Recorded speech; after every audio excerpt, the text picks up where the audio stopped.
Bonjour tout le monde, aujourd'hui nous sommes là pour faire une amélioration de l'algorithme Dijkstra. Ce algorithme-là, il a permis le serpent de trouver les chemins plus courts jusqu'à la nourriture.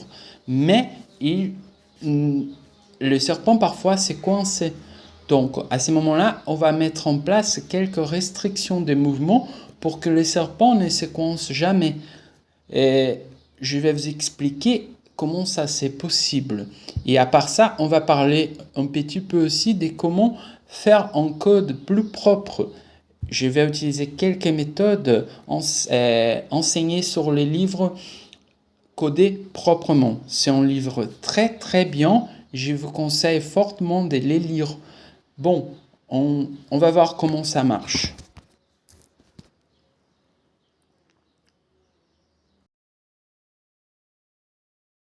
À ce moment, on va essayer de comprendre qu'est-ce qu'on peut faire pour ne laisser que le serpent soit jamais coincé sur son propre queue. Donc ici, j'avais fait un dessin pour vous expliquer la logique. En vrai, il faut bloquer quelques mouvements de serpent pour qu'il ne puisse se coincer. Donc, il démarre toujours à droite. Si on fait comme ça, c'est une possibilité. Il ne sera jamais coincé parce qu'il sera obligé de suivre toujours le parcours. Donc, si la nourriture elle apparaît ici, par exemple, il serait obligé de faire tout le parcours jusqu'où il va trouver la nourriture. Et sa queue, elle va augmenter, mais il va pouvoir trouver toujours les chemins pour arriver à la nourriture sans jamais se coincer. Mais de cette façon-là, le chemin ne sera pas le plus court, il sera toujours le plus long parce que le serpent sera obligé de parcourir tous les tableaux. Il y a une autre possibilité, ça veut dire si on fait, si on limite les mouvements du serpent de cette façon-là, elle va pouvoir trouver un schéma plus court sans jamais se coincer. Je vais vous expliquer. Par exemple, ici, elle va commencer à gauche. Bien, c'est pas un problème. C'est juste pour vous montrer. On suppose qu'elle commence à gauche et que la nourriture apparaît ici. Cette tête-là, elle ne peut pas descendre dans la première colonne. Il faudra qu'elle descende ici. Elle ne pourra jamais monter ici, même si la nourriture est là. Soit elle fait ça, soit elle fait ça. Si elle fait ça, on va supposer que tout ça, c'est son corps. Vous voyez, même si la nourriture apparaît ici, elle sera obligée de faire ça. Même si la nourriture apparaît ici, par exemple, elle va continuer et elle vient là.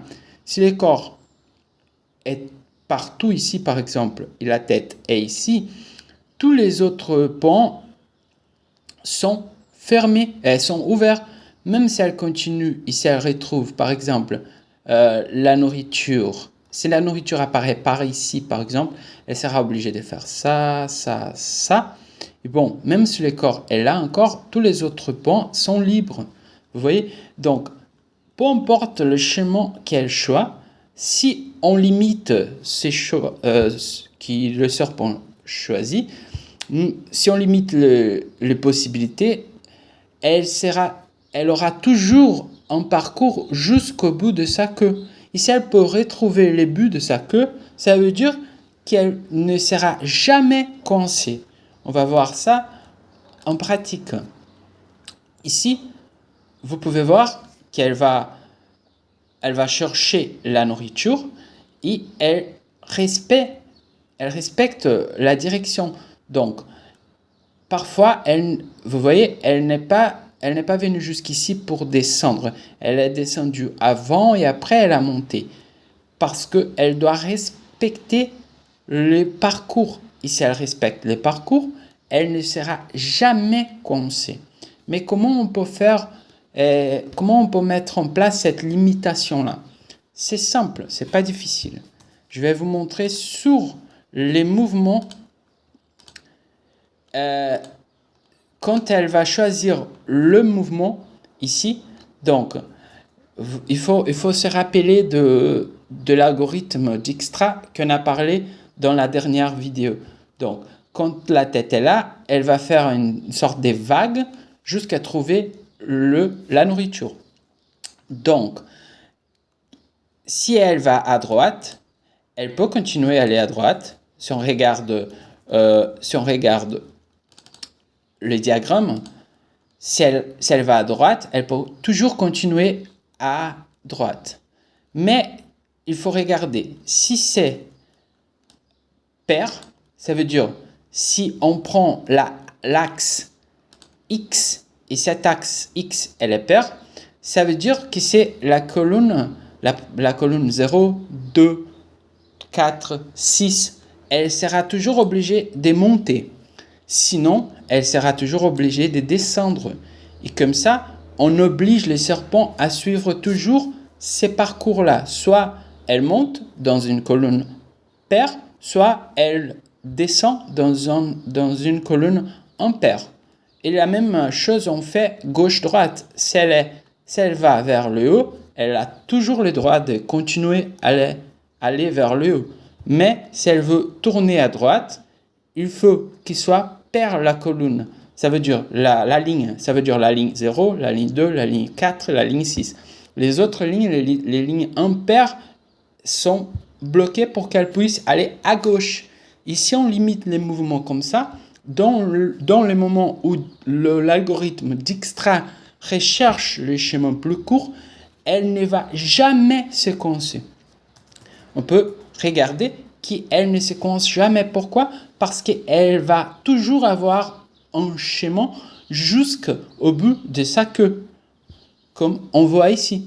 Il y a toujours un parcours, une possibilité d'arriver au bout de sa queue, ça que fait qu'elle ne sera jamais coincée.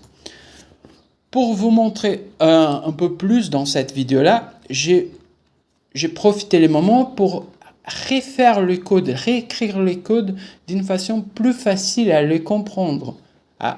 Ça veut dire, j'ai utilisé les techniques qui sont sur les livres codés proprement. Ça veut dire utiliser des noms significatifs dans la nomenclature des variables. Donc, au lieu des blocs, j'ai appelé bloc nourriture. Donc, si on trouve par exemple bloc nourriture ici, on sait que cette fonction, il s'agit de faire un mouvement de bloc, la nourriture, et qu'il va afficher sur la grille peine la nourriture.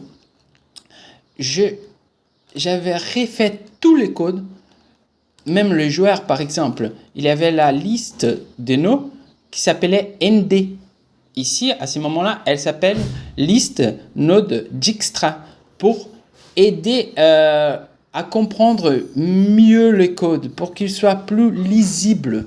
Bon, c'est un peu ça. J'espère que vous avez aimé la vidéo que je vous avais fait en expliquant la façon de faire, de mettre en place l'algorithme Dijkstra pour que le serpent puisse trouver toujours les chemins plus courts, et ces mises à jour là que je viens de faire pour qu'il puisse arriver toujours jusqu'au bout. Ça veut dire ne pas se coincer jamais. Merci beaucoup. À la prochaine vidéo.